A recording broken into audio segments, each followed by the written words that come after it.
Hello, traders. This is Andy from Trade Ideas. It is April the 12th on a Wednesday. A lot of economic news out there. We had the CPI this morning. Markets shot up, but giving some back here before the bell.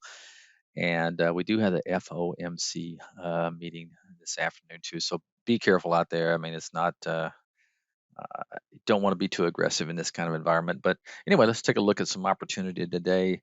Uh, Seeing on my scanners here at Trade Ideas, ASO has been performing very well and kind of in a channel. You can see this. If it does take out this 67, let's say 30 range, could be one to watch. Uh, let's see, RBLX, I mentioned it yesterday. I think you still have to keep an eye on this one. You know, if it does take out that monthly high there. Same with Sono. I like the way this is setting up. Potential for a go, pause, go day, and a break above this level could, I think, send it back to monthly highs there, several month highs. Let's see. NTAP has been showing some good relative strength. I loved yesterday, even though the market sold off on the close, this one remained strong. So keep an eye on that strength in NTAP.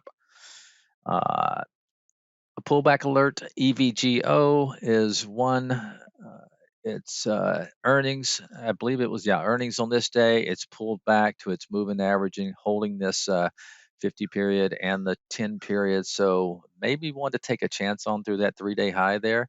Looks like it may gap up, but using that 50 period moving average as your stop because it might want to come back and fill the gap. We don't know. So anyway, guys, running out of time here. Have a great day. Keep it tight, and we'll talk to you tomorrow. Bye bye.